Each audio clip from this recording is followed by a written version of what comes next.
Hello everyone, let's start Kirchhoff's law. Last lecture में हमने एक क्यूब का ट्रेडिशनल मेथड से सीरीज़ पैरेलल वाले मेथड से रेजिस्टेंस सोल्व किया था। और मैंने बोला था कि ऐसे ऐसी कॉम्प्लिकेटेड प्रॉब्लम्स आएंगी तो बहुत बड़ा सॉल्यूशन बन जाता है, या कई बार और भी ज़्यादा उसको मुश्किल बनाया जा सकता है जिसको सोल्व करना मुश्किल हो जाता है। तो ऐसे कॉम्प्लिकेटेड सर्किट्स को सोल्व करने के लिए किर्चॉफ्स ने दो लॉ दिए थे, और उन दो लॉ को जाने अनजाने में हम अभी तक यूज़ करते आए हैं। 10th क्लास में भी इवन हम उसको कई बार यूज़ कर चुके हैं। ठीक है, बस उन्हीं को ही आप जब उनको देखेंगे तो आप बोलेंगे हाँ भाई ये तो हम पहले ही पढ़ चुके थे। ठीक है, बस उन्हीं को लॉ का नाम दिया गया है। ठीक है, तो वे आते हैं, हमको कोई बड़ी दिक्कत नहीं है, ऐसा कुछ नया कुछ इसने नहीं बताया है, ये हमको आते हैं पहले से ही। बस अब इस पर ज़्यादा ध्यान देके हम इसको यूज़ करना स्टार्ट करेंगे इन लॉ को समझने के बाद। ठीक है, तो किर्चॉफ्स ने आपके पास दो लॉ दिए थे, इनमें से जो फर्स्ट लॉ है, दोनों ही लॉ हमको पहले से ही आते हैं। ठीक है, जो फर्स्ट लॉ है उसको किर्चॉफ्स करंट लॉ भी बोलते हैं, किर्चॉफ्स करंट लॉ। ठीक है, इसको किर्चॉफ्स करंट लॉ या KCL के नाम से भी जाना जाता है, या और इसको जंक्शन लॉ भी बोलते हैं, किर्चॉफ्स जंक्शन का लॉ। ठीक है, किर्चॉफ्स जंक्शन लॉ। तो ये फर्स्ट लॉ है, फिर सेकंड भी आएगा, वो वोल्टेज पे है, या अभी पहले इसको फर्स्ट वाले को ही डिस्कस कर लेते हैं। ठीक है, तो किर्चॉफ्स का जो फर्स्ट लॉ था करंट लॉ, ये क्या बोलता है, कोई भी सर्किट है उसमें जंक्शन किसको बोलते हैं। देखिए, जैसे रेलवे जंक्शन होता है, तो जंक्शन कहाँ पे होता है आपके पास, जहाँ पर दो या दो से ज़्यादा ट्रेन चलती हो जहाँ से। ठीक है, दो या दो से ज़्यादा रूट्स निकलते हो ट्रेनों के, तो उसको एक जंक्शन बोला जाता है। तो in the same way electric circuit में जो जंक्शन है उसका क्या मतलब है, एक सर्किट के अंदर एक ऐसा पॉइंट, सर्किट के अंदर एक ऐसा पॉइंट जहाँ से आपके पास दो या दो से ज़्यादा रास्ते मिलते हो, दो से ज़्यादा, इनफैक्ट दो से ज़्यादा रास्ते बनते हो करंट के लिए, तो उसको एक जंक्शन बोला जाता है। फॉर एग्जांपल, जैसे आपके पास ये पॉइंट आके इधर चला गया तो इसको जंक्शन नहीं बोलेंगे, पर अगर यहाँ दो से ज़्यादा रास्ते बन गए, तीन रास्ते हो गए ना इस पॉइंट पे जाके, अब इसको जंक्शन बोल देंगे एक सर्किट के अंदर। ठीक है, वायर वगैरह तो मिलते रहते हैं ना भाई, जितना अभी क्यूब वाला क्वेश्चन लास्ट में किया था तो उसमें भी तीन तीन चार चार मिल रहे थे आपके पास। तो जंक्शन किसको बोलेंगे, ऐसा सर्किट के अंदर पॉइंट जहाँ पे दो से ज़्यादा वायर्स आपके पास जा रहे हो, उसको क्या बोलेंगे, जंक्शन। दो से ज़्यादा होना चाहिए। ठीक है, जंक्शन। तो ये लोग क्या बोलता है, किसी भी जंक्शन पर, एक सर्किट के अंदर किसी भी जंक्शन पे, जंक्शन जहाँ पे दो से ज़्यादा वायर्स आपके पास आके मिल रहे हो, ठीक है, किसी भी जंक्शन पे जो करंट का नेट एल्जेब्रिक सम होगा वो आपके पास 0 होता है।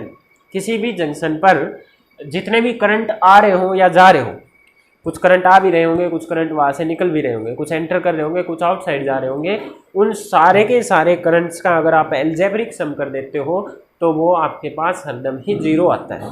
ठीक है, बट यहाँ पे एक कंडीशन है कि आपको कौन से करंट को पॉजिटिव लेना है, कौन से करंट को नेगेटिव, क्योंकि हर एक पॉजिटिव क्वांटिटीज का सम तो 0 नहीं हो सकता ना, कुछ पॉजिटिव रहे होंगे, कुछ नेगेटिव रहे होंगे, तभी जाके कट पिट के आपके पास 0 आंसर आएगा। Please avoid the noise today, जो आवाज़ आ रही है उसको प्लीज़ अवॉइड करना। ठीक है, आज के लिए है ये। तो देखिए क्या बोलता है ये लोग, मान लो ये एक पॉइंट है जहाँ पे बहुत सारे वायर ऐसे निकल रहे थे, ठीक है, ऐसे जा रहे थे, तो इसमें मान लो आपके पास कोई I1 करंट एंट्री किया, कोई I2 करंट एंट्री किया, मान लो I3 करंट बाहर जा रहा है, I5 करंट बाहर जा रहा है, I4 करंट एंट्री कर रहा है, I6 करंट बाहर जा रहा है। ठीक है, इस तरीके से एक जंक्शन पे बहुत सारे करंट आ जा सकते हैं ना आपके पास। ठीक है, तो जो ये लो क्या बोलता है, लो क्या बोलता है, the algebraic some, the algebraic sum of all the currents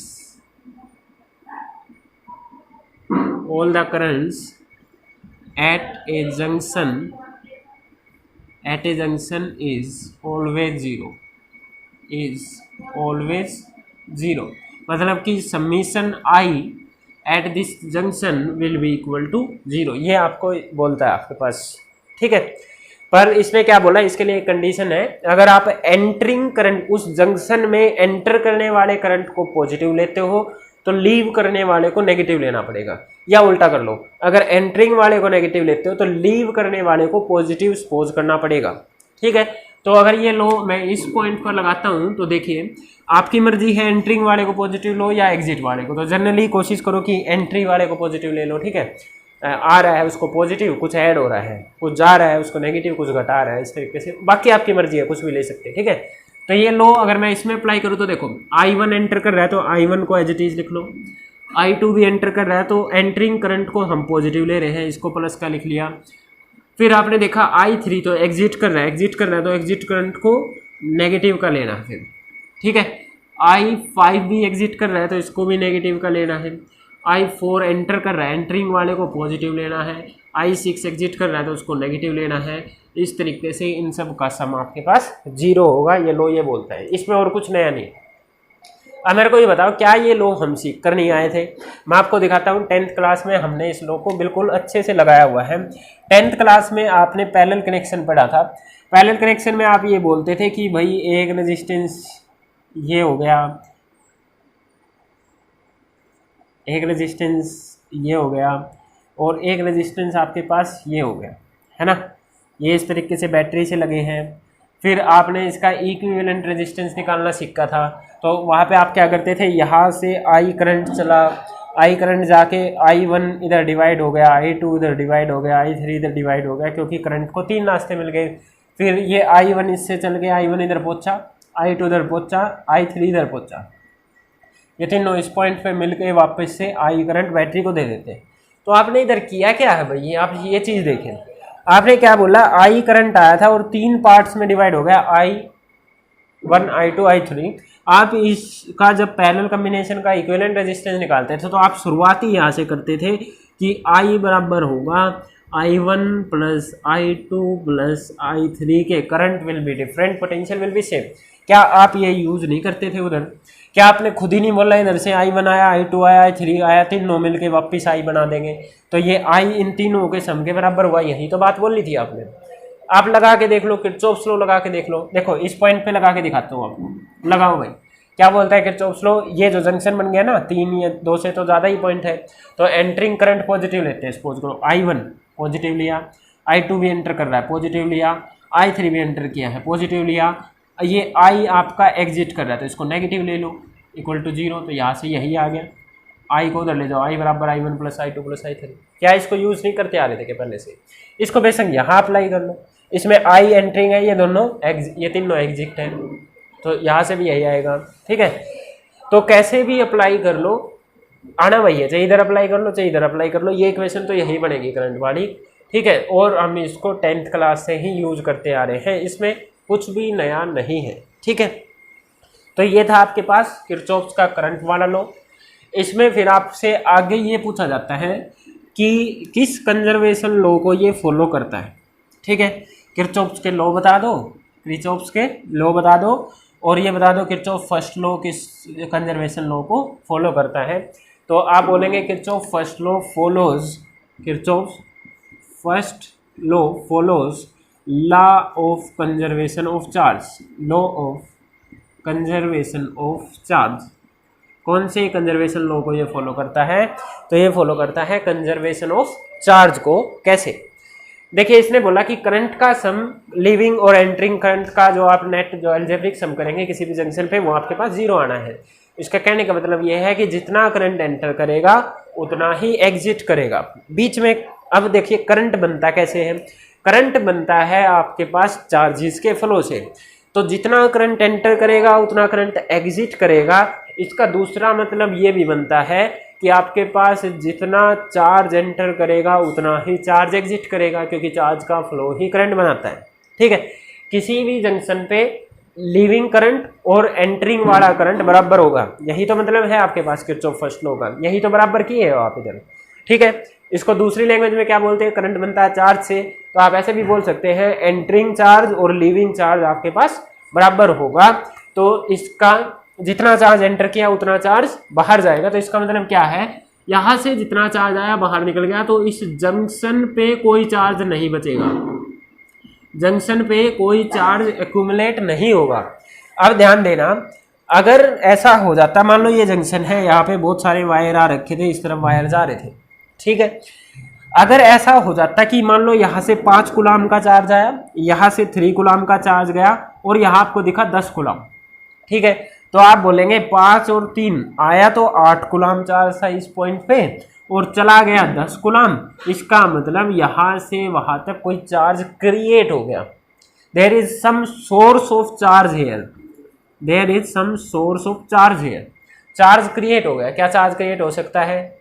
charge conservation तो बोलता नहीं हो सकता, तो 8 इधर था तो 8 ही इधर होना चाहिए, ठीक है। क्या ऐसा हो सकता है यही आपके पास जंक्शन है, 5 कूलाम यहाँ से आया, 3 कूलाम यहाँ से आया और यहाँ पे आपको 7 ही कूलाम दिखा या 6 ही कूलाम दिखा, आप बोलोगे एंट्री तो 8 की हुई थी और यहाँ पे 6 कैसे हुआ, यहाँ पे कुछ डिस्ट्रॉय हो गया क्या चार्ज? 8 एंटर किया था तो 8 ही जाना चाहिए था, क्या इस जंक्शन पे कोई चार्ज डिस्ट्रॉय हो गया? तो फिर से आंसर आएगा चार्ज कंजर्वेशन से कि नहीं, डिस्ट्रॉय नहीं हो सकता, 8 एंटर किया है तो 8 ही लीव करेगा। तो एक्चुअली में चार्ज कंजर्वेशन के बेस पर ही ये लॉ बना हुआ है आपके पास, ठीक है। तो आपसे पूछा जाए किरचॉफ्स लॉ किस कंजर्वेशन लॉ को फॉलो करता है, तो आंसर आपके पास क्या आएगा? Kirchhoff's law does follow law of conservation of charge. Kirchhoff first law follows laws of conservation of charge, ठीक है। इसमें कुछ नया नहीं था ना हमारे पास भाई, ओके, ठीक है। एक क्वेश्चन इस पे बस छोटा सा एक क्वेश्चन देख लेते हैं, कुछ ज़्यादा बड़े इस पे क्वेश्चन होते नहीं है, इस पे क्वेश्चन होगा ही क्या, बस इसको तो यूज़ करना सिंपल सी बात है, एंट्रिंग वाले को एग्जिट के बराबर करना है आपको, ठीक है, ओके।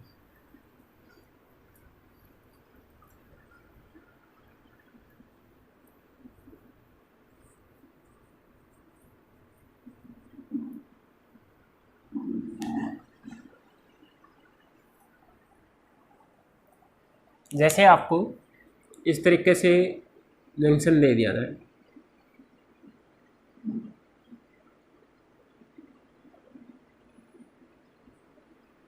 ठीक है, मान लो इस तरीके से दे दिया एक सर्किट, यहाँ से 2 एम्पियर करंट एंटर कर रहा है, यहाँ से 3 एम्पियर नहीं, चलो 3 एम्पियर एंटर कर रहा है, यहाँ से 6 एम्पियर एंटर कर रहा है, यहाँ से 8 एम्पियर इस तरफ जा रहा है, यहाँ से 1 एम्पियर इस तरफ जा रहा है।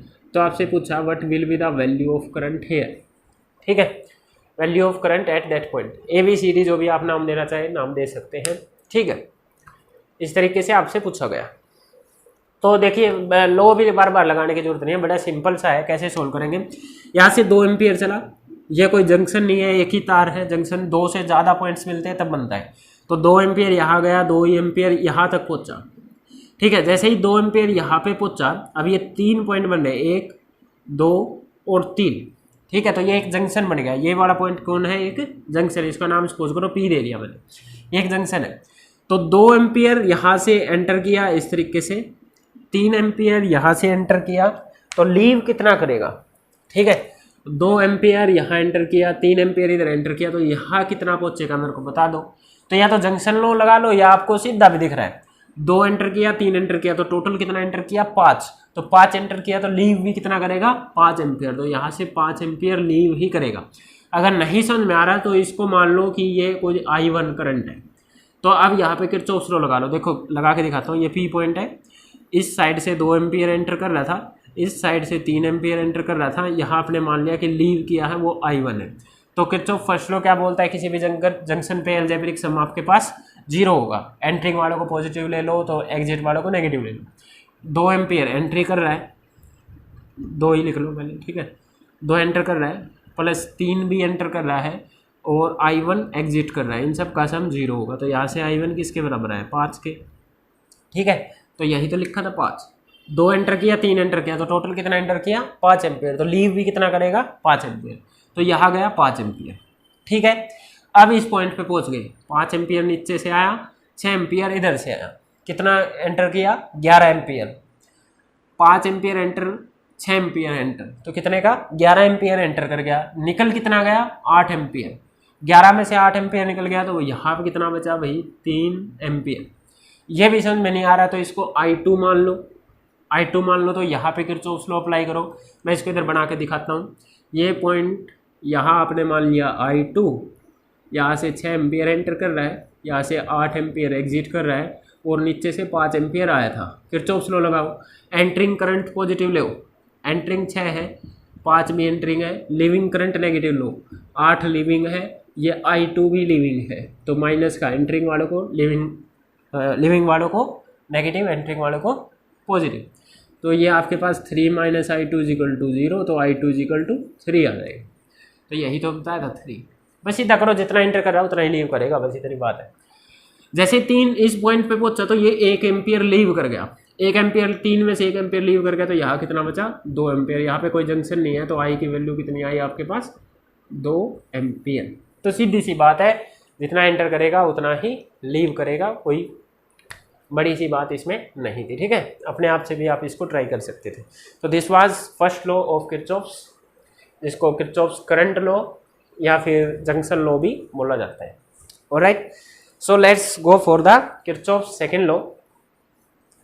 किरचॉफ्स सेकंड लॉ को किरचॉफ्स वोल्टेज लॉ या लूप लॉ भी बोला जाता है। आई कितना आंसर आया 2 एम्पियर।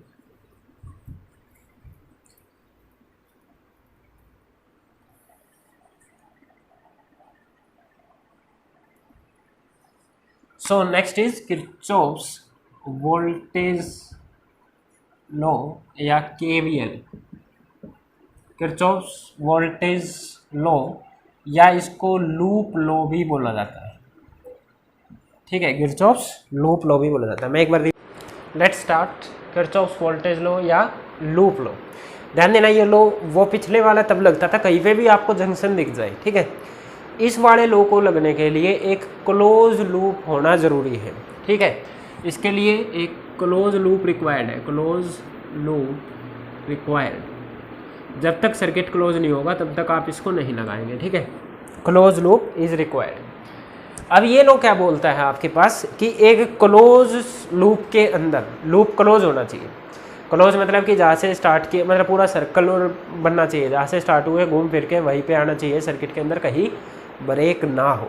ठीक है, तो ये क्या बोलता है, एक क्लोज लूप के अंदर जितने भी ईएमएफ के सोर्स हैं उनका ईएमएफ और जहाँ जो पोटेंशियल को ड्रॉप करने वाली चीज़ें हैं उन सब पोटेंशियल ड्रॉप्स और ईएमएफ्स का सम अगर आप कर दोगे तो वो आपके पास उन सब का एल्जेब्रिक सम हरदम ही 0 आएगा। ठीक है, एक बार स्टेटमेंट लिख लेते हैं, जब इसको स्टार्ट करेंगे एग्जाम्पल्स देखेंगे तब आपको ये चीज़ क्लियर हो जाएगी। ठीक है, ये क्या बोलता है, द एल्जेब्रिक सम ऑफ, वैसा यही है जैसा पिछले वाला था, ये भी हम पहले से यूज़ करते आ रहे हैं। The algebraic sum of all the potential drops across, potential drop होता कहाँ है, रजिस्टर्स के across resistors, capacitors, inductors etcetera, इन सब के अक्रॉस पोटेंशियल ड्रॉप होता है। ठीक है, and of EMF, algebraic sum किसका करना है, जो पोटेंशियल ड्रॉप हो रहा है उनका, और जो ईएमएफ के सोर्स है उनके ईएमएफ का, इज ऑलवेज ज़ीरो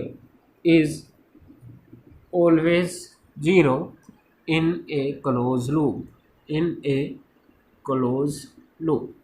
एक क्लोज लूप के अंदर जो भी बैटरी या सेल लगा है उनका पोटेंशियल, ठीक है, और जहाँ रजिस्टर लगे हैं उनके अक्रॉस जो पोटेंशियल का ड्रॉप। रजिस्टर का काम क्या होता है, बैटरी की एनर्जी खर्च करवाना। ठीक है, कुछ एनर्जी वो अपने अक्रॉस खा जाते हैं बैटरी की। ठीक है, क्योंकि वो रुकावट देते हैं चार्जेस के फ्लो में रुकावट आती है तो बैटरी को ताकत लगानी पड़ती है। ठीक है, तो उनके अक्रॉस जो ड्रॉप आ रहा है वो, और जो आपका ईएमएफ का सोर्स है उनका वोल्टेज, वो उन सब का अगर आप सम करते हैं तो वो हरदम 0 आता है एक क्लोज लूप के अंदर। जब इसको अप्लाई करेंगे तब समझ में आ जाएगा। ये अभी तक इस यूनिट में आप रजिस्टर तक सीमित रहेंगे, पर जैसे ही 4th यूनिट में आप जाएंगे तो वहाँ पे कैपेसिटर और इंडक्टर 2 कंपोनेंट्स और पढ़ेंगे, और उन 2 कंपोनेंट्स में भी यह किरचॉफ्स लॉ लगना स्टार्ट होएगा। ठीक है, तो बिल्कुल एज इट इज ही लगेगा वहाँ पर भी, बस उनमें पोटेंशियल निकालने का अलग तरीका है, वो रजिस्टर में निकालने का ओम्स लॉ होता है V/IR, तो लगता है इनमें भी है। ठीक है, तो कोई बड़ी बात नहीं है। ये था आपके पास इसकी स्टेटमेंट। कि किसी भी क्लोज लूप में the sum of voltages will be equal to 0। इस लॉ को भी हम पुराने टाइम से ही अप्लाई करते आ रहे हैं। मैं इस लॉ को धीरे धीरे लेके चलूँगा, आपको बिल्कुल स्मॉल लेवल से स्टार्ट करूँगा और हायर लेवल तक इसको लेके चलेंगे और फिर हम उस क्वेश्चन पे आएंगे जो हमने लास्ट लेक्चर में देखा था क्यूब वाला, और फिर उसको सोल्व करेंगे इसकी हेल्प से, ठीक है। किरचॉफ सेकंड लॉ हमारे पास चल रहा है, ठीक है। मैं इसके एग्जांपल्स स्टार्ट कर रहा हूँ। पहले एक छोटा सा एग्जांपल ले लेता हूँ, बताता हूँ कि इसका कहने का मतलब क्या है। एक छोटा सा एग्जांपल लेता हूँ, फिर उन्हें एग्जांपल्स को आगे बढ़ाते चलेंगे, ठीक है। ओके, एक छोटा सा एग्जांपल लूँगा, फिर मैं इसको बताऊँगा ये किस कंजर्वेशन लॉ को फॉलो करता है, और फिर बड़े एग्जांपल्स लेते चलेंगे, लगाना सीखेंगे इसको, ठीक है, इस तरीके से। तो पहला एग्जांपल मैं क्या लेता हूँ, एक आपके पास एक छोटा सा रेजिस्टेंस है R, और एक आपके पास बस एक छोटी सा सेल है जिसका पोटेंशियल E भी लिख सकते हैं आप, V भी लिख सकते हैं, कोई बात नहीं, ठीक है। इसका EMF E है, जिसका इंटरनल रेजिस्टेंस नेग्लिजिबल है, इंटरनल रेजिस्टेंस नहीं मानना हुआ है, ठीक है। ओके, हो गया ये। अब आप ये क्या बोलता है, देखिए सबसे पहला आपका स्टेप रहेगा करंट की डायरेक्शन बनाना। सबसे पहला आपका क्या स्टेप रहेगा, स्टेप 1 कि आपको करंट की डायरेक्शन ड्रॉ करनी है। तो आपके पास ये अप्लाई करने के लिए स्टेप 1 क्या रहेगा, करंट की डायरेक्शन शो कर दो, करंट की डायरेक्शन शो कर दो, ठीक है भाई। करंट की डायरेक्शन शो कर दो। करंट आपको बनाना आता है, बैटरी के पॉजिटिव से स्टार्ट होता है, ठीक है। इस तरीके से करंट आ गया, जितना करंट कोई बैटरी देगी उतना करंट उसके पास वापस आ जाता है, बना दिया, ठीक है, ऑलराइट। अब क्या बोलता है ये आपके पास, इसको V से भी डिनोट कर सकते हैं, कोई बात नहीं। जब करंट यहाँ से यहाँ जा रहा है, तो अब आपको दूसरे स्टेप में क्या करना है, आपको पोटेंशियल्स के जमा घटा लगा लो लीजिए, ठीक है। मतलब हायर पोटेंशियल कौन सा है, लोअर पोटेंशियल कौन सा है, उनको मार्क कर लिए। सेकंड स्टेप में आपको क्या करना है, mark higher and lower potentials, lower potentials, ये आपके पास सेकंड स्टेप रहेगा, ठीक है। तो देखिए कैसे, बैटरी का पॉजिटिव हायर पोटेंशियल होता है, मतलब हायर को पॉजिटिव लिख लो और लोअर को नेगेटिव। तो बैटरी का हायर पॉजिटिव से दिखा दिया, लोअर नेगेटिव से। अब करंट इधर फ्लो कर रहा है, करंट उस साइड फ्लो कर रहा है, ठीक है। अब इसको सुनिए, करंट का फ्लो हरदम हायर पोटेंशियल से लोअर पोटेंशियल की तरफ होता है, इज नॉट इट। करंट का फ्लो हायर पोटेंशियल से लोअर पोटेंशियल की तरफ हरदम होता है। तो इसका मतलब करंट उधर जा रहा है, तो डेफिनेटली ये वाला पॉइंट हायर पोटेंशियल पे रहा होगा, इस पॉइंट से ये वाला लोअर पोटेंशियल पे रहा होगा, तभी करंट यहाँ से उस तरफ गया होगा। बात समझ में आई इतनी, ठीक है। तो स्टेप सेकंड में आपको क्या करना है, करंट के अकॉर्डिंग आपको हायर और लोअर पोटेंशियल्स को मार्क कर लेना है, कौन सा हायर पोटेंशियल कौन सा लोअर पोटेंशियल। मार्क करते वक्त ध्यान रखें, करंट हरदम हाई पोटेंशियल से लो पोटेंशियल की तरफ फ्लो करता है। तो अगर यहाँ से करंट उधर जा रहा है तो ये हायर रहा होगा, वो वाला लोअर रहा होगा, मार्क कर लिया, ठीक है, ओके। अब फिर आपको क्या करना है, क्लोज लूप में कहीं से भी स्टार्ट करिए, आपकी मर्जी है, पर एक बार पूरा चक्कर काटना है। किसी भी एक जगह से स्टार्ट होकर पूरा चक्कर आपको काटना है, वो आपकी मर्जी है कहाँ से। तो मैं आपको दोनों क्लॉकवाइज भी घूम के दिखाता हूँ, एंटी क्लॉकवाइज भी घूम के दिखाता हूँ, वो आपकी मर्जी है कैसे भी घूमे, क्लॉकवाइज चाहे एंटी क्लॉकवाइज, ठीक है। तो मैं आपको पहले इसी चीज़ को क्लॉकवाइज अप्लाई करके देखता हूँ। थर्ड स्टेप में आपको मेक ए लूप, एक लूप बनाना है। लूप आपका क्लॉकवाइज और एंटी क्लॉकवाइज कैसा भी हो सकता है, ठीक है। क्लॉकवाइज और एंटी क्लॉकवाइज कैसा भी हो सकता है। स्टार्ट फ्रॉम ए कंपोनेंट, ठीक, एक जगह से स्टार्ट करना, ठीक है। देखिए कैसे, मैं पहले आपको क्लॉकवाइज दिखाता हूँ, क्लॉकवाइज घूम के दिखाता हूँ, ठीक है। क्लॉक कैसे घूमती है आपके पास, इस तरीके से, है ना। तो क्लॉकवाइज चलते हैं, मैं आपको हर एक केस इसी के अंदर दिखाऊंगा, फिर आगे चलते चलेंगे।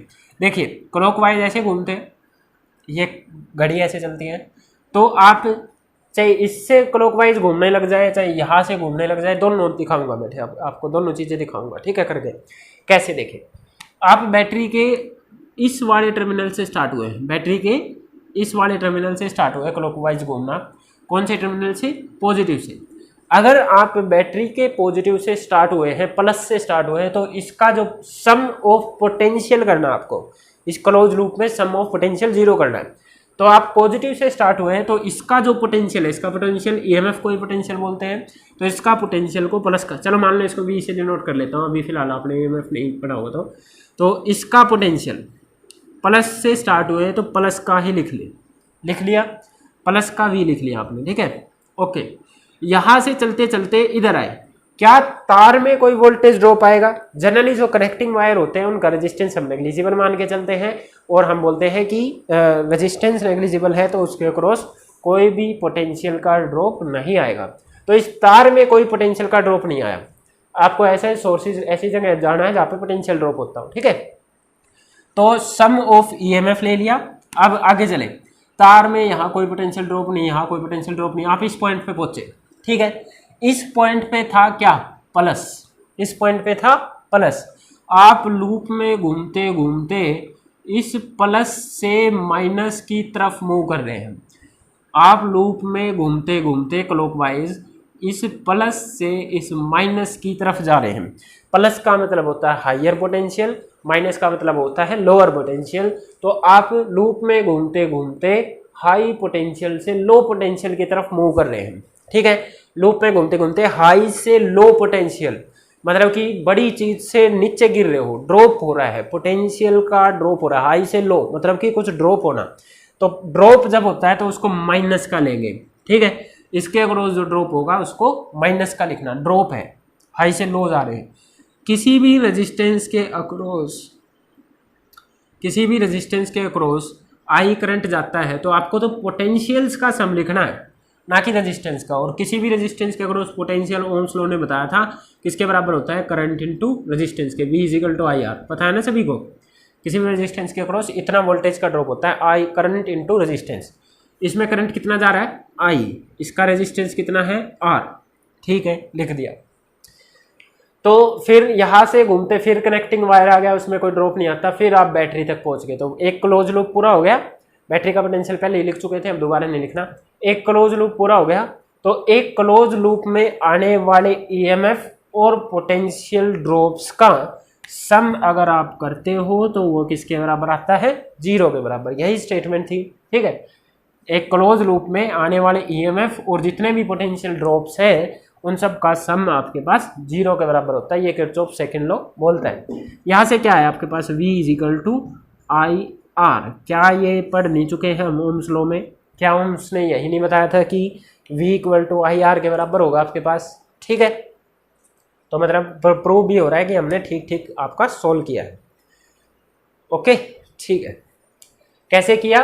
किसी भी एक कंपोनेंट से स्टार्ट हो जाओ, क्लॉकवाइज घूमो चाहे एंटी क्लॉकवाइज घूमो, ठीक है। उसके हिसाब से आपके पास पॉजिटिव नेगेटिव लेना है। हायर से लोअर गए तो नेगेटिव, लोअर से हायर गए तो पॉजिटिव। अभी और केस करके दिखाता हूँ इसी के अंदर, ठीक है। एक केस हो गया जब आप बैटरी के पॉजिटिव से स्टार्ट हुए। आगे चलते, ठीक है, आगे चलेंगे। किसी भी रजिस्टर के अक्रॉस पोटेंशियल ड्रॉप होता है करंट इनटू रेजिस्टेंस, ठीक है, ये याद रखेंगे हम। और कैपेसिटर के अलावा आगे कैपेसिटर जब पढ़ लेंगे तब यूज़ करेंगे, ओके, ठीक है।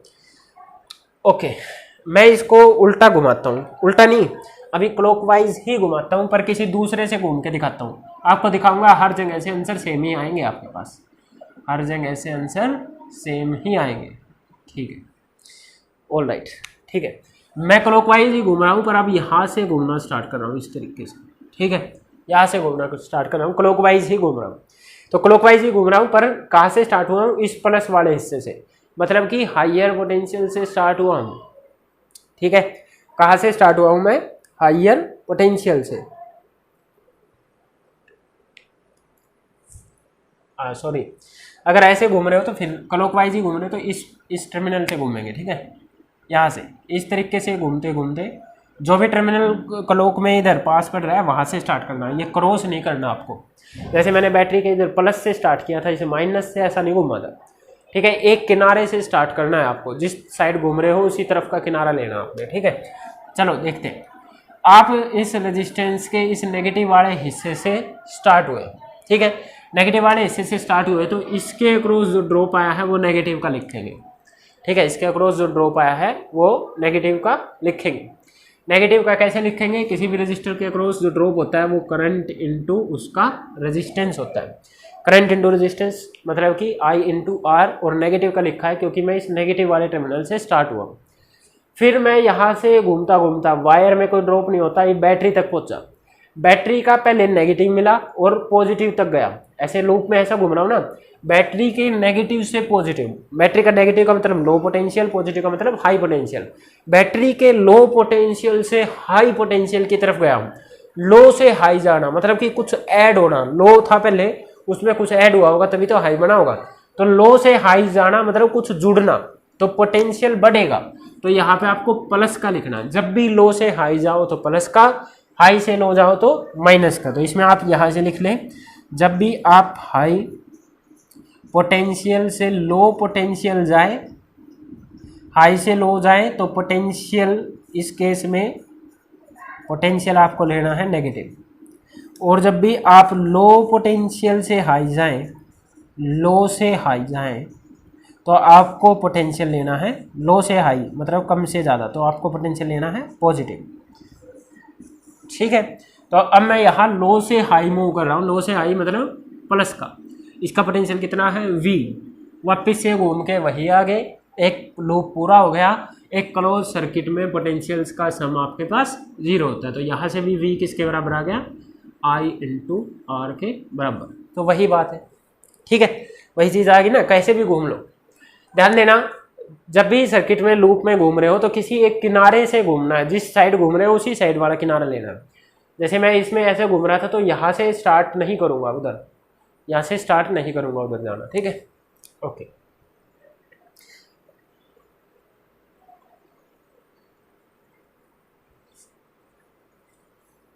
कर सकते हैं, कोई दिक्कत नहीं, वो अभी सेम ही आंसर आएगा। यहाँ से स्टार्ट करते हैं इधर, तब भी हाई से लो जा रहे तब भी नेगेटिव लिखते हैं, बात ठीक है। पर एक किनारे से स्टार्ट कर लेंगे तो ज़्यादा बेटर रहेगा, क्योंकि आगे कॉम्प्लिकेटेड होने वाले सर्किट। इसी चीज़ को मैं एंटी क्लॉकवाइज करके दिखाता हूँ आपको, एंटी क्लॉकवाइज, ठीक है। इसी चीज़ को हम क्या करते हैं, anti clockwise, anti clockwise. Anti clockwise में कैसे घूमते हैं, इस तरीके से, है ना, ओके। फिर से बैटरी के इस किनारे से मैं स्टार्ट कर रहा हूँ, बैटरी के नेगेटिव वाले किनारे से स्टार्ट कर रहा हूँ। नेगेटिव से स्टार्ट कर रहे हो तो ईएमएफ सीधा सीधा माइनस का लिख दो, ठीक है। वही करंट की डायरेक्शन बढ़ानी, आपने पॉजिटिव नेगेटिव लिखने में स्टेप तो है। इसके नेगेटिव से स्टार्ट हुए, यहाँ पहुँचे तो आपको पहले कौन मिला, लो पोटेंशियल, और फिर ऐसे लूप में चलते चलते लो से कहाँ पे पहुँचे, हाई पे।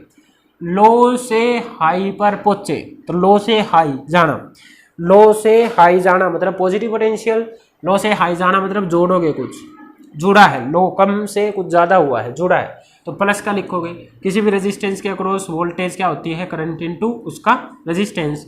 वोल्टेज का सम इस क्लोज लूप में आपके पास कितना होगा, 0, तो यहाँ से भी V किसके बराबर आ गया, I R के बराबर। तो क्लॉकवाइज घूमो, एंटी क्लॉकवाइज घूमो, बस आपको ये रूल्स फॉलो करने हैं तो आपके पास आंसर वही आएगा, ठीक। चलो इसी प्रोसीजर में आगे चलते हैं, ओके।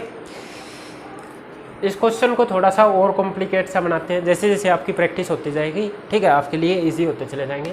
तो एग्जाम्पल 2 हम देखते हैं, ये भी आप पहले देख चुके हैं, ठीक है। कैसे, आपके पास अब की बार 2 रेजिस्टेंस ले लेते हैं, एक रेजिस्टेंस ये, एक रेजिस्टेंस ये, और एक ये आपके पास सेल या बैटरी जो लगा दी, ये लगा दी इस तरीके से, ठीक है, V। ये रेजिस्टेंस आपके पास R1 है, ये रेजिस्टेंस आपके पास R2 है। जनरली आपको पता है कि ये सीरीज़ कनेक्शन है, सीरीज़ कनेक्शन में रेजिस्टेंसेस डायरेक्ट ऐड हो जाते हैं, तो नेट रेजिस्टेंस आपके पास R1 प्लस R2 बनने वाला है। और अगर ओम्स लॉ भी आप लगाना चाहे तो V is equal to current into R1 plus R2 answer आएगा, ठीक है। तो मान पहला काम क्या था, स्टेप 1 क्या था, आपको करंट की डायरेक्शन बनानी है। करंट की डायरेक्शन पॉजिटिव से स्टार्ट होती है, नेगेटिव पे आके ख़त्म होती है, इस तरीके से, है ना। अगर देखिए ओम्स लॉ भी आपने जो सीखा हुआ है वो अप्लाई करेंगे तो ओम्स लॉ क्या बोलता है, voltage is equal to current into resistance of the circuit.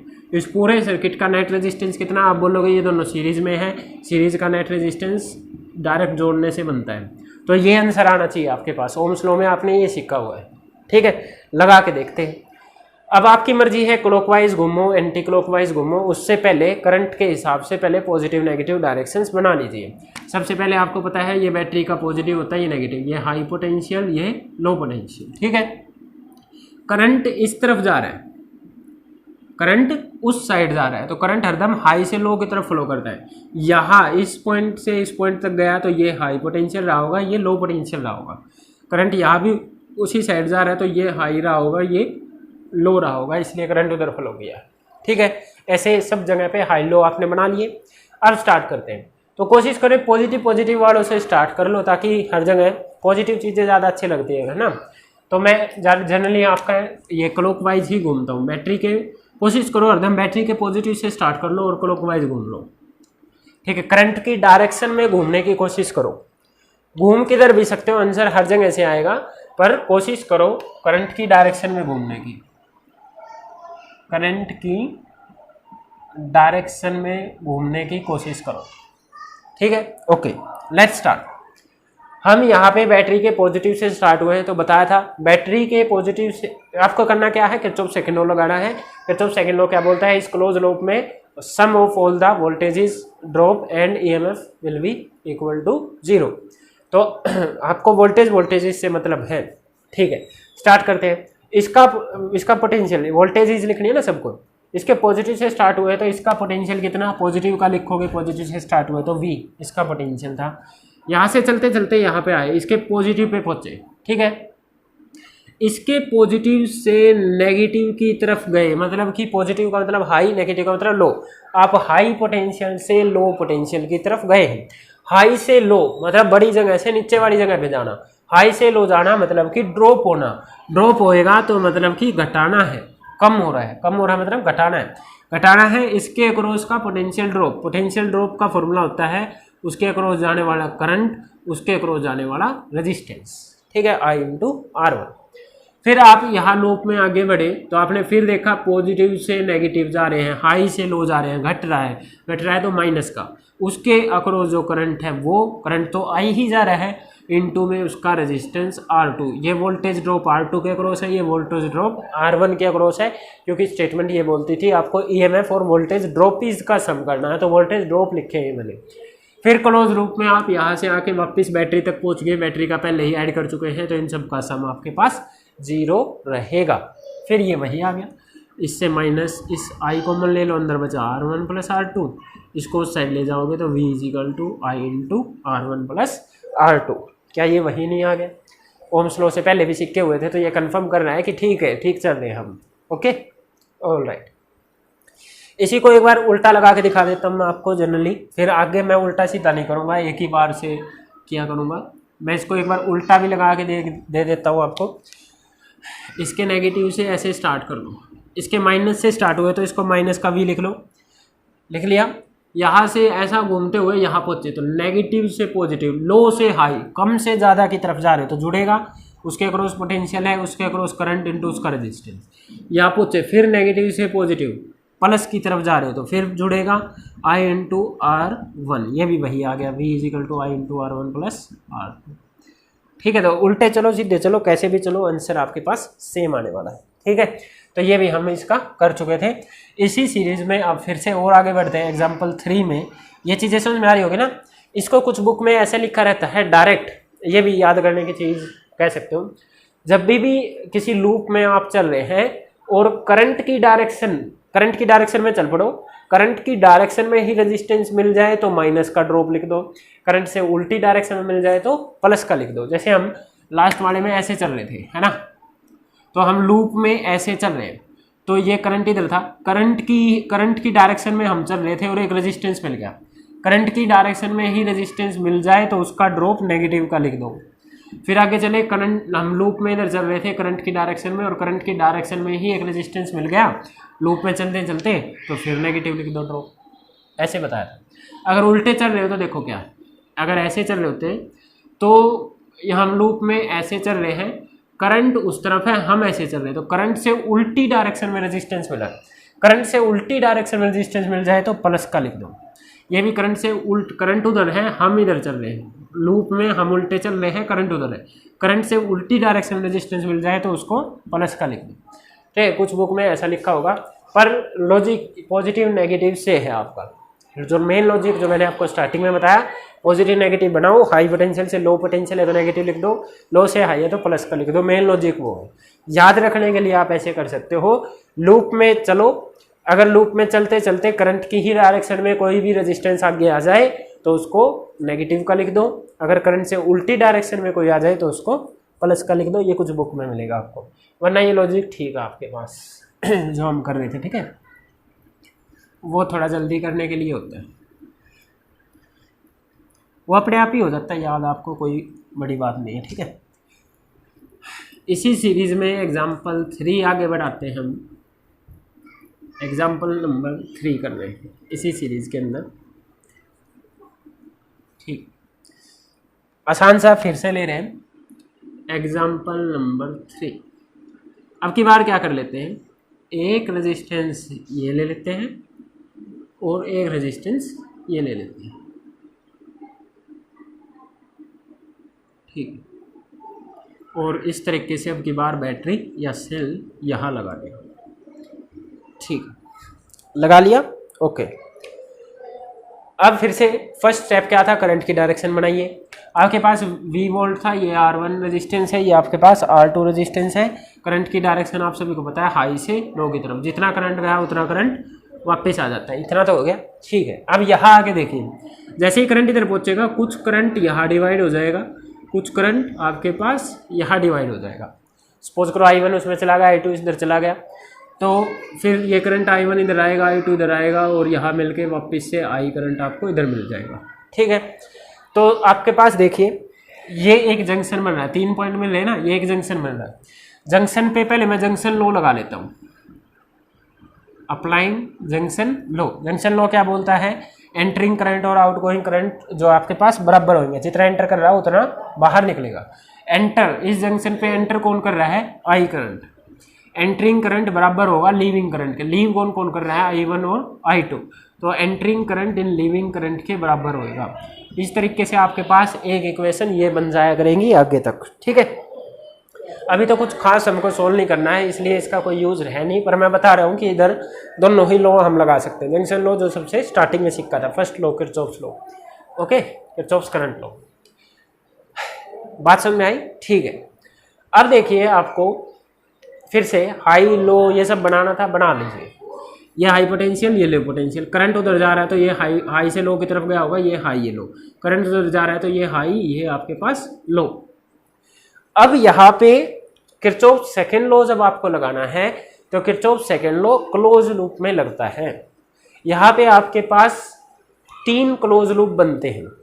आप चाहो तो तीनों के तीनों क्लोज लूप में भी इक्वेशन बना सकते हो, वरना 2 लूप में भी आप इस इक्वेशन को बना सकते हो। मैं आपको तीनों के तीनों लूप में भी इसको लगा के दे सकता हूँ, देख लेंगे क्या बनेगा आपके पास, ठीक है। तो आपके पास 3 लूप कौन कौन से बन रहे हैं, पहले ये देख लेते हैं एक बार, थोड़ा सा ये देख लेते हैं, ठीक है। देखिए, एक लूप तो ये बना, बैटरी के पॉजिटिव से स्टार्ट हो, यहाँ पे गए और इधर अंदर अंदर ही घूम आए, एक लूप तो ये बन गया, ओके।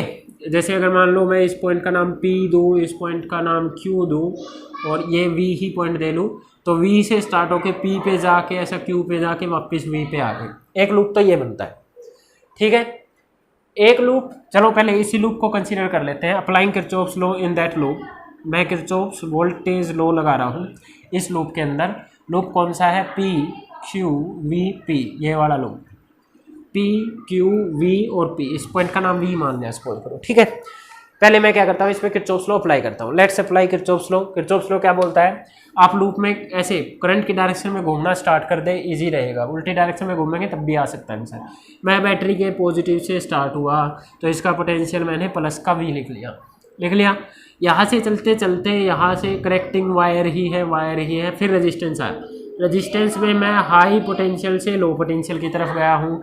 हाई पोटेंशियल से लो पोटेंशियल मतलब हाई से लो ड्रॉप हुआ है तो माइनस का साइन आएगा, माइनस का साइन आ गया, ठीक है। ड्रॉप कितना लिखते हैं, करंट इंटू रेजिस्टेंस। इसके अंदर करंट कितना गया है, I2 इंटू इसका रेजिस्टेंस कितना है, R2। फिर घूम फिर के वापस यही आ गए। वोल्टेज का सम आपके पास कितना होगा, 0। ये आ गया भाई, वोल्टेजेस का सम आपके पास कितना होगा 0। ठीक है, अब मैं क्या करता हूँ, यही जो लो है मैं इस पूरे बड़े वाले सर्किट में लगाता हूँ, एक लगा लिया। ठीक है, अब मैं क्या करता हूँ, किरचॉफ सेकंड लो आपके पास बड़े लूप में लगाता हूँ। इस लूप को एक बार मैं रब कर रहा हूँ जो मैंने अभी भी लगाया था। अब मैं उस वाले रेजिस्टेंस को लेके लगा रहा हूँ। ठीक है, मैं क्या कर रहा हूँ, इस पॉइंट से स्टार्ट होके यहाँ से जाके, ये भी तो एक क्लोज लूप बन रहा है, यहाँ से बड़े वाला और फिर ये, ओके, ऊपर वाले लूप में ये नहीं ले रहा मैं, ये बीच वाला नहीं ले रहा, यहाँ से स्टार्ट होके ऊपर गया, ऐसा क्लोज लूप जो बड़े वाला लूप बन रहा है आपके पास, उसमें गए तो लगाइए। फिर से बैटरी के पॉजिटिव से स्टार्ट हुए, पोटेंशियल पॉजिटिव, यहाँ से चलते चलते कोई कनेक्टिंग वायर था, कनेक्टिंग वायर था, यहाँ पे हाई से लो गए तो माइनस का करंट इनटू रेजिस्टेंस कितना R1 will be equal to 0। ठीक है, यही तो आया आपके पास। ओके, ठीक है,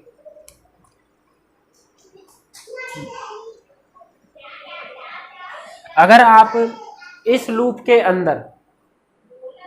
अंदर किरचॉफ लॉ लगाएंगे ना, तो वो वही आंसर आएगा जो इन दोनों का सॉल्यूशन आएगा। ठीक है, इन दोनों का जो सॉल्यूशन आएगा, इन दोनों इसके बीच में जो लगाएंगे वही आंसर आता है आपके पास। दिखा देता हूँ मैं एक बार थर्ड लूप में भी लगा के दिखा देता हूँ। मैं क्या करता हूँ, जो ये बीच वाला है तो वो भी क्लोज लूप ना भाई, ये भी क्लोज लूप ही है। मैं आपको बीच वाले लूप के अंदर किरचॉफ लॉ लगा के दिखाता हूँ, आंसर आपका वही आएगा। ओके, मैं क्या करता हूँ, इसमें घूमता हूँ, तो कहाँ से घूम ले, सपोज करो इस पॉजिटिव से इस तरीके से घूम ले। ठीक है, कुछ भी नाम दे लो, उस लूप में हम घूम रहे हैं, तो वहाँ पे अप्लाई करके दिखाता हूँ कि इन दोनों का जो सॉल्यूशन आएगा वही इसका आंसर आएगा। देखिए कैसे, मैं कहाँ से घूम रहा हूँ, इसके पॉजिटिव से घूमा हूँ, तो इसके अक्रॉस का पोटेंशियल प्लस का लिखना है, पर इसके अक्रॉस पोटेंशियल कितना है, करंट इनटू रेजिस्टेंस I2 इसमें करंट था, इसमें I1 करंट था। ठीक है, लिख लिया प्लस का। यहाँ से घूमता घूमता यहाँ पहुँचा, हाई से लो जा रहा हूँ, हाई से लो मतलब कि माइनस का कितना आएगा, उसके across potential drop current into resistance. यहाँ से घूम के वापस आ गया, क्लोज लूप पूरा, एक क्लोज लूप में पोटेंशियल ड्रॉप्स का सम आपके पास 0। यहाँ से आपके पास क्या आया, I2 R2 will be equal to I1 R1, I2 R2 will be equal to I1 R1। ठीक है, ये क्या शो करता है कि पोटेंशियल ड्रॉप जो इस R2 के अक्रॉस है वही R1 के अक्रॉस है। क्या ऐसा ही नहीं पढ़ा था आपने ओम्स लॉ में, जब आपने किया था तो आपने यही पढ़ा था कि पैरेलल कनेक्शन में पोटेंशियल सेम रहता है, करंट डिफरेंट रहता है। क्या यही नहीं शो कर रहा है, पोटेंशियल I2 R2 बराबर I1 R1 के, पोटेंशियल सेम है, करंट आपके पास क्या है, डिफरेंट है, यही चीज़ ये शो कर रहा है। ओके, अब मैं क्या दिखा रहा था कि ये जो किरचॉफ लॉ लगा के आया है, ये इन दोनों इक्वेशन का सॉल्यूशन भी यही आएगा। देखिए, ये V is equal to I2 R2 है, यहाँ से V किसके बराबर है, I1 R1 के। अगर इनकी लेफ्ट साइड बराबर है तो राइट साइड भी बराबर होगी। ठीक है, वही चीज़ आ गई। ये मेरे को कैसे पता चला, देखिए जब अभी आप किरचॉफ लॉ अप्लाई करेंगे तो इक्वेशन तो 3-4 बना सकते हैं क्लोज लूप के हिसाब से, पर देखिए मैंने क्या बनाया, एक बड़ा लूप लिया था ये वाला, और ये एक नीचे वाला छोटा वाला लूप लिया था। तो नीचे वाला लूप और पूरे बड़े वाले लूप का इंटरसेक्शन अगर मैं लूँ, बड़े वाले में से छोटे वाला एक पूरा बड़ा सोल्व कर लिया, एक नीचे वाला सोल्व कर लिया, तो इनका जो सॉल्यूशन होगा वो ये बीच वाला बनेगा। ठीक है, जैसे एक पूरा बड़ा सा लूप है, उसमें से ये छोटे वाला हिस्सा हटा दूँ तो आंसर कितना बचता है, ये वाला। सेम वे ऐसा ही है, एक बड़ा वाला लूप की इक्वेशन बना ली, छोटे वाले लूप की इक्वेशन बना ली, दोनों को सोल्व करेंगे तो जो बच गया हिस्सा उस लूप का आंसर आता है। तो इसलिए मैं लगा नहीं रहा था वो वाला, क्योंकि आंसर इन दोनों का भी वही आना है, उसका भी वही आना है आपके पास। ठीक है, ये क्या शो कर रहा है, ये जो इक्वेशन शो कर रही है ये शो करती है कि जो करंट है वो रेजिस्टेंसेस की रेशो में डिवाइड होता है। जो करंट डिवाइड होता है सर्किट में पैरेलल कनेक्शन में, वो रेजिस्टेंसेस की रेशो में डिवाइड होता है। ठीक है, बड़ा इंपॉर्टेंट रिजल्ट है ये कैसा रिजल्ट है, इम्पोर्टेंट रिजल्ट है। किसी भी पैरेलल सर्किट में जो करंट का डिवीजन होता है वो I1 by I2 is equal to R2 by R1 resistances की इनवर्स रेशो में होता है। इंपॉर्टेंट रिजल्ट है ये, जैसे आपको दिखाता हूँ, काम आएगा ये हमको। ठीक है,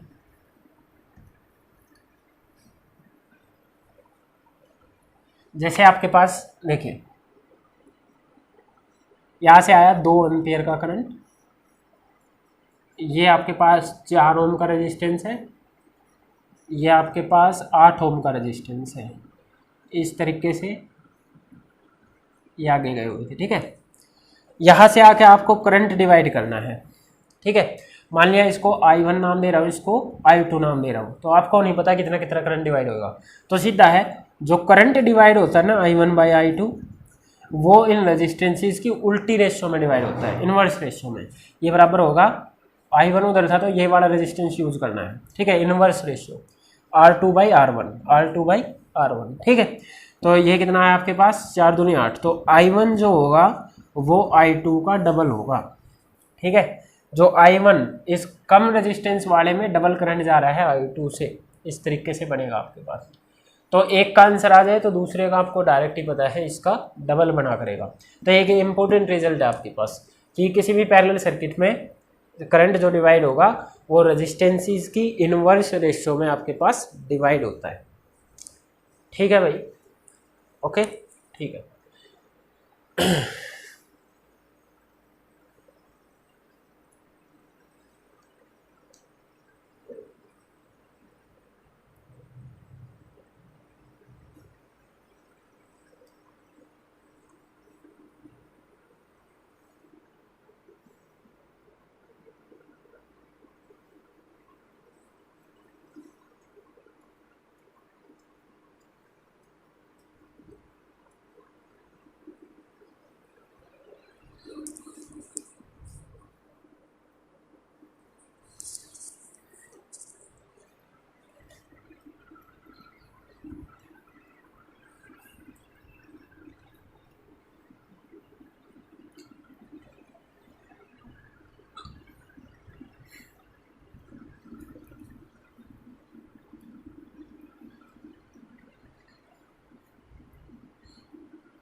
चलिए इसी डिस्कशन को आगे बढ़ाते हैं किरचॉफ लॉ वाले को, ठीक है।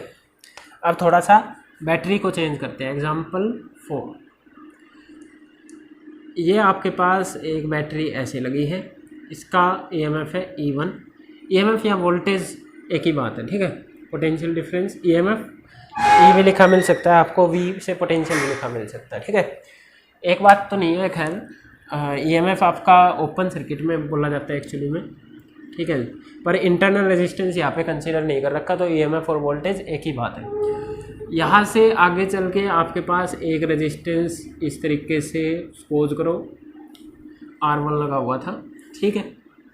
यहाँ जाके एक रेजिस्टेंस आपके पास R2 लगा हुआ है, यहाँ आके आपके पास नेगेटिव पॉजिटिव और एक रेजिस्टेंस R3 लगा हुआ है। अभी मैं इसको जनरल ले रहा हूँ, आगे जाके R1, R2 और R3 की वैल्यूज़ लेने लग जाएंगे, ठीक है। अभी मैं क्या कर रहा हूँ, इसको जनरल एक इक्वेशन बना रहा हूँ। इसका EMF E1 था तो इसका EMF E2 आपके पास है, ठीक है, ओके। अब इसमें आपको किरचॉफ्स लॉ अप्लाई करना है। किरचॉफ्स लॉ आपके पास लूप्स में लगता है, तो यहाँ पे आपको क्लोज लूप ढूंढने हैं। तो आपके पास इधर 3 क्लोज लूप बन रहे हैं, एक क्लोज लूप ये, एक क्लोज लूप ये, और उन दोनों की इक्वेशन को सोल्व करोगे तो एक्चुअली में आपका पूरा वाला जो क्लोज लूप है वो आ जाएगा। पर मैं आपको तीनों के तीनों क्लोज लूप में ये इक्वेशन लगा के दिखाऊंगा, ठीक है। हमको तो लगानी सीखनी है, अभी जब क्वेश्चन सोल्व करेंगे तब देखेंगे कौन सी इक्वेशन लिखनी है, कौन सी इक्वेशन नहीं लिखनी है, ठीक है, ओके। सबसे पहला स्टेप था आपको करंट की डायरेक्शन बनानी, स्टेप बन जाइए करंट की डायरेक्शन बनानी है। करंट की डायरेक्शन कैसे होती है, पॉजिटिव से करंट बाहर निकलता है, ठीक है। सपोज करो इससे I1 करंट बाहर निकला, जितना करंट बाहर निकलता है ना बैटरी को उतना करंट अपना वापस चाहिए होता है, ये चार्ज कंजर्वेशन बोलता है। किसी बैटरी ने I1 करंट दिया तो उसके पास I1 करंट वापस ज़रूर आ जाएगा, तो इसने I1 करंट दिया तो इसके पास घूम फिर के I1 करंट वापस ज़रूर आ जाए, ठीक है।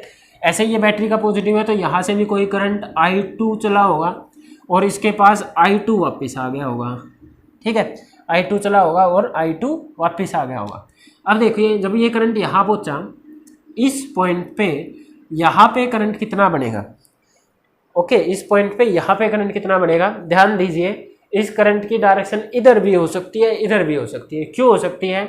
यहाँ से तो करंट ऐसा चला है, अगर ये करंट ज़्यादा हुआ तो ये डोमिनेट करेगा और इस सर्किट में अपनी मर्जी से करंट को अपने डायरेक्शन में घुमाएगा, ऐसा पॉजिटिव से नेगेटिव, ठीक है। अगर इसकी पावर ज़्यादा है तो ये अपनी तरफ अपना करंट को डोमिनेट कराएगा। जैसे देश में बीजेपी का राज है तो बीजेपी वाले डोमिनेट कर रहे हैं, अपना जो कुछ चाह रहे हैं वही चला रहे हैं, ठीक है। तो अगर इस सेल की पावर मान लो ये 20 वोल्ट का, ये 2 वोल्ट का है, तो 20 वोल्ट वाली की चलेगी, तो ये जैसा करंट घुमाना चाह रहा है इस सर्किट में अपनी मर्जी से घुमाएगा, ठीक है। तो ये कैसे घुमाना चाह रहा है? पॉजिटिव से स्टार्ट हुआ, इस ब्रांच में इधर करंट आना चाहिए, फिर इधर गया, ठीक है। अगर ये डोमिनेट करता तो ये अपनी मर्जी से घुमाता, इसका पॉजिटिव इधर है तो ये ऐसा चलाता, ओके।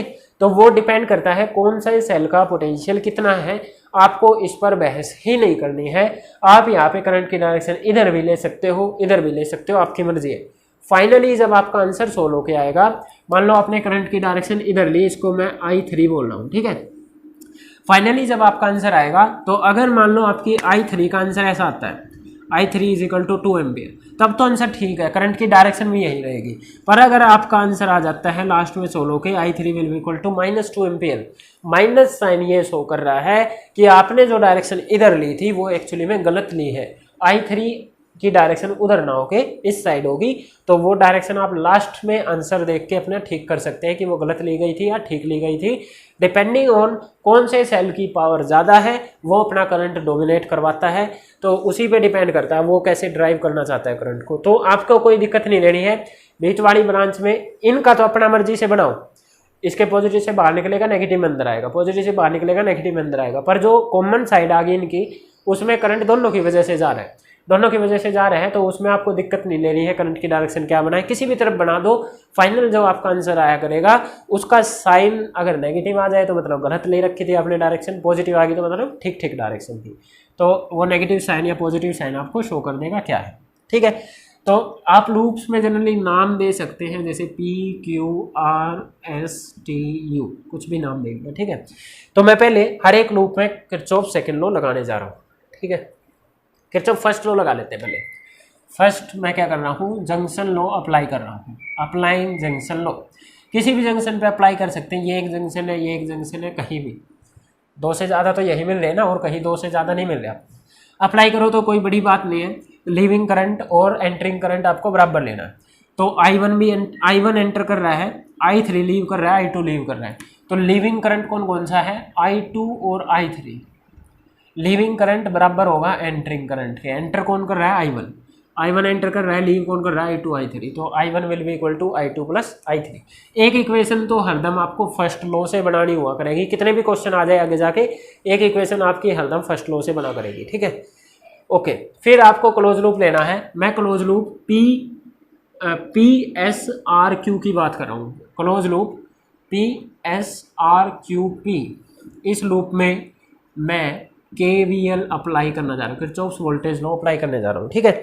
आपकी मर्जी है क्लॉकवाइज घूमे एंटी क्लॉकवाइज घूमे, पर आपको पहले क्या करना होता था, पोटेंशियल ड्रॉप बनाने होते थे। ये हाई पोटेंशियल, ये लो पोटेंशियल, करंट उधर जा रहा है तो ये हाई से लो फ्लो करा होगा, करंट इधर जा रहा है, करंट इधर जा रहा है तो ये हाई रहा होगा, ये लो रहा होगा। इसमें ये पॉजिटिव ये नेगेटिव, करंट उधर जा रहा है तो ये पॉजिटिव ये नेगेटिव, ये तो आपका बन ही गया है, ठीक है, ओके, ऑलराइट, लेट्स स्टार्ट। मैं इस वाले में इसके पॉजिटिव से ऐसा घूम लेता हूँ, आपके बारे में एंटी क्लॉकवाइज, हरदम करंट की डायरेक्शन में घूमने की कोशिश करो, ठीक है। तो मैं कहाँ से स्टार्ट हुआ हूँ, बैटरी के पॉजिटिव से स्टार्ट हुआ हूँ, बैटरी के पॉजिटिव से स्टार्ट हुआ तो इसका पोटेंशियल आप प्लस का लिखेंगे, लिख लिया। यहाँ से चलते कनेक्टिंग वायर, फिर यहाँ पहुँचे हाई पोटेंशियल से लो पोटेंशियल, हाई से लो मतलब ड्रॉप हो गया, ड्रॉप हो गया तो मतलब घटा दोगे। इसका ड्रॉप कैसे लिखते हो, इसके अंदर जो करंट फ्लो कर रहा है, कितना फ्लो कर रहा है, I3, इनटू में इसका रेजिस्टेंस कितना है, R2, लिख दिया। फिर यहाँ से चलते चलते आप इस क्लोज लूप में हाई से लो फिर से पूछे, हाई से लो तो फिर से माइनस का, उसके अक्रॉस करंट कितना जा रहा है, I1, और उसका रेजिस्टेंस कितना है, R1। एक क्लोज लूप में वोल्टेज का सम आपके पास 0 होता है, इसको इक्वेशन 2 नाम दे लेंगे। जब आपको क्वेश्चन मिला करेंगे, क्वेश्चन में आपको ये भी मिला पड़ेगा 20 वोल्ट है, 10 वोल्ट है, कितनी है रेजिस्टेंस, इसकी वैल्यू भी मिलेगी, 10 ओम 20 ओम कितना है, तो उस हिसाब से आप यहाँ पे रख के करंट की वैल्यू सोल्व कर सकते हैं, ठीक है, ओके। फिर मैं एक क्लोज लूप ये वाला ले रहा हूँ, इसमें भी आप ऐसा घूम लो, मैं करंट की डायरेक्शन में कैसे भी घूम सकते हो, आपकी मर्जी है, ठीक है। तो मैं क्लोज लूप कौन सा ले रहा हूँ, TURST, ये वाला नीचे वाला TURST, ठीक है। बैटरी के पॉजिटिव से स्टार्ट हुए हैं तो इसका पोटेंशियल पहले प्लस का लिखेंगे, ठीक है। फिर करंट की ही डायरेक्शन में आगे हाई से लो मतलब कि माइनस का, R3 करंट इंटू रेजिस्टेंस, फिर यहाँ से घूम के यहाँ है। अब देखना लो से हाई जा रहे हैं, लूप में ऐसा घूम रहे हैं, लो से हाई जा रहे हैं, नेगेटिव से बोले, लो से हाई मतलब बड़ा है प्लस, इसके अक्रॉस कितना है करंट इनटू इसका रेजिस्टेंस I3R2, ठीक है। दैट विल बी, वापस घूम के यही आ गए तो एक क्लोज सर्किट में वोल्टेज इसका सम आपके पास 0 होता है, ये इक्वेशन 3 आ गई, ठीक है। आपने इतने छोटे से लूप की सोल्व कर दी, इतने छोटे से लूप की सोल्व कर दी, इन दोनों इक्वेशंस को सोल्व कर लो, चाहे पूरे बड़े क्लोज लूप में लगा दो, आंसर सेम ही आएगा। इन दोनों ने पूरा लूप ही तो कवर कर लिया एक तरीके से, तो आपको अभी पूरे लूप में लगाने की जरूरत नहीं है, लगाना चाहो तो लगा सकते हो, आंसर वही आएगा जो इन दोनों इक्वेशंस का सॉल्यूशन आएगा। फिर भी मैं लगा के दिखा देता हूँ, मैं पूरे बड़े वाले लूप में लगा रहा हूँ। कौन सा लूप है, PTUQP, पूरा बड़ा वाला लूप, यहाँ से ये पूरा बड़ा लूप इस वाले में मैं लगाने जा रहा हूँ, ठीक है। तो आप देखिए EMF के E से, एक बार मैं इसको रब करके दिखा देता हूँ आपको, ये छोटे वाले लूप में रब कर लेता हूँ,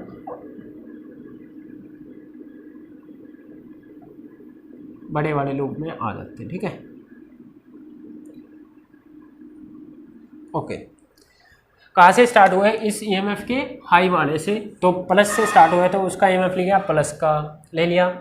यहाँ से घूमते घूमते कनेक्टिंग वायर यहाँ पे नेगेटिव से पॉजिटिव जा रहे हैं, ये आ गया ना एक सोर्स, नेगेटिव से पॉजिटिव, लो से हाई जा रहे हैं, लो से हाई मतलब जुड़ा है, तो प्लस का लिया जाएगा कितना, E2। इस चीज़ को आप ऐसे भी समझ सकते हैं, हमने सेल को जोड़ना आता है, दो सेल की कम्बिनेशन बैटरी बनाती है, ऐसे ही बनाती है ना भाई। कैसे जोड़ते हो आप, उसमें एक सेल का नेगेटिव दूसरे के पॉजिटिव से जोड़ते हो, एक सेल का नेगेटिव दूसरे के पॉजिटिव से जुड़ता है तो आप बोलते हो एक 2 वोल्ट का सेल और एक 2 वोल्ट का सेल मिलके एक 4 वोल्ट की बैटरी बन गई, ऐसा ही तो बोलते हैं हम, ठीक है। तो यहाँ पे भी देखो, इस सेल का पॉजिटिव इस सेल के नेगेटिव से जुड़ा है, एक सेल का पॉजिटिव दूसरे के नेगेटिव से जुड़ता है तो उनका पोटेंशियल जुड़ता है, ठीक है। 2 वोल्ट का ये होता है, 2 वोल्ट का ये होता है, तो टोटल 4 वोल्ट का होता है ऐसे जोड़ने से। और यहाँ भी दिख रहा है आपको लूप में चलने से जुड़ा है आपके पास पोटेंशियल, ठीक है। तो जब भी आपको ये पॉजिटिव नेगेटिव से जुड़ता दिखे तो पोटेंशियल जुड़ने वाला होता है आपके पास, ठीक है। आगे चलते हैं, हाई से लो, यहाँ पहुँच गए ना लूप में, हाई से लो मतलब कि माइनस का, उसके अक्रॉस कितना करंट है, I2, रेजिस्टेंस कितना है, R3। यहाँ से घूमते घूमते यहाँ पहुँचे, फिर हाई से लो फिर से मतलब घट गया माइनस का, उसके अक्रॉस कितना, I1 R1, इनका सम आपके पास 0 होगा, ठीक है। आप इस इक्वेशन को और इस इक्वेशन को जोड़ोगे तो आपके पास यही आएगा, जोड़ के देख लीजिए, ठीक है। जोड़ोगे तो ये वाला और ये वाला कैंसिल हो जाएगा, I3R2 प्लस का I3R2 माइनस का कैंसिल हो गया, E1 प्लस E2 माइनस का I1R1 माइनस का I1R1 माइनस का I2R2, ये तो पूरे लूप का वही आंसर आया ना जो इन दोनों को सोल्व करके आएगा। तो इसलिए हर बार सारे लूप में इक्वेशन लगाने की जरूरत नहीं है, इस छोटे लूप ने और इस छोटे लूप ने पूरे बड़े लूप को भी कवर कर लिया था, तो उन दोनों इक्वेशन का सोल्यूशन पूरे लूप वाला ही आना था, तो कोई बड़ी बात नहीं थी आपके पास, ठीक है। तो ऐसे ध्यान रखेंगे किस लूप में लगाना किस लूप में नहीं लगाना। इतना आ गया, ओके। अब क्वेश्चन ये आते हैं आपके पास, रजिस्टेंसेस की वैल्यू दे देंगे, वोल्टेजेस की वैल्यू दे देंगे, पूछ लेंगे हर एक ब्रांच में कितना करंट है, इस तरीके से, ऑलराइट। उन क्वेश्चंस पे भी चलेंगे, अभी ये आपको किरचॉफ्स लॉ लगाना आई थिंक आ गया होगा, ठीक है, ओके। एक क्वेश्चन कर लेते हैं,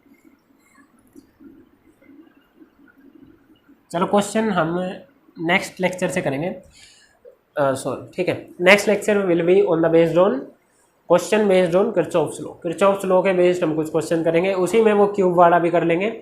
तो नेक्स्ट लेक्चर आपका न्यूमेरिकल रहेंगे किरचॉफ्स लॉ के बेस पर। लास्ट ईयर को छोड़ के उससे पहले तक किरचॉफ्स लॉ पे एक क्वेश्चन जरूर आता रहा है, किरचॉफ्स वोल्टेज लूप लॉ पे, ठीक है। तो इस बार भी चांसेस ज़्यादा हैं क्योंकि आपके पास रेजिस्टेंस की कम्बिनेशन वाला टॉपिक इस साल हटा दिया गया है, तो रेजिस्टेंस की कम्बिनेशन इस कोरोना वाले साल में, ठीक है, हटा दिया गया है, तो रेजिस्टेंस की डायरेक्ट कम्बिनेशन पे क्वेश्चन नहीं आएगा, आपका किरचॉफ्स लॉ पे क्वेश्चन बन जाएगा। वहाँ का, क्योंकि रिलेटेड है तो उन्हीं प्रॉब्लम्स को सोल्व करने के लिए किरचॉफ्स लॉ आए थे। That's all for today. Numericals हम नेक्स्ट लेक्चर में कर लेंगे। Okay, thank you. कोई भी डाउट हो आप कमेंट सेक्शन में मेरे को बता सकते हैं। हाँ, एक क्वेश्चन आप लेके चलो, इसको ट्राई कर लेना, इसमें इक्वेशन बना के ऐसा ही क्वेश्चन दे देता हूँ।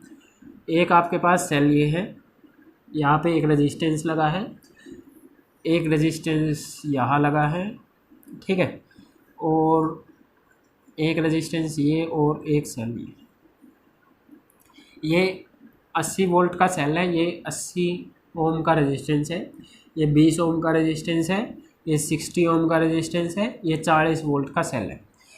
ओके, आपको हर एक ब्रांच में करंट की वैल्यू निकालनी है। Find current in each branch. आपको करना क्या है, किरचॉफ फर्स्ट लॉ और सेकंड लॉ लगा के इक्वेशन बनाएंगे। इक्वेशन ही तो सोल्व करनी है, इक्वेशन सोल्व करेंगे तो आपके पास करंट आ जाएगा। मैं बता देता हूँ, यहाँ पे I1 करंट है इस ब्रांच में, तो आपको इस ब्रांच में I1 निकालना है। इस ब्रांच में आपके पास I2 करंट है, तो आपको I2 निकालना है। और आपके पास इस ब्रांच में यहाँ ले लेते हैं, सपोज करो I3 करंट है, ठीक है। तो ये सब निकालना है। Find the current in each branch, मतलब I1, I2 और I3 की वैल्यू निकालनी है। ध्यान दीजिए, 3 वेरिएबल होते हैं तो 3 इक्वेशन से ही सोल्व होते हैं। ये क्वेश्चन आपको होमवर्क में करना है। मेरे को आंसर आप कमेंट सेक्शन में बता सकते हैं या आप व्हाट्सएप ग्रुप में भी बता सकते हैं, ठीक है। और बाकी के न्यूमेरिकल हम नेक्स्ट लेक्चर में करेंगे, इसको भी डिस्कस कर देंगे अगर नहीं हुआ तो। That's all for today, thank you.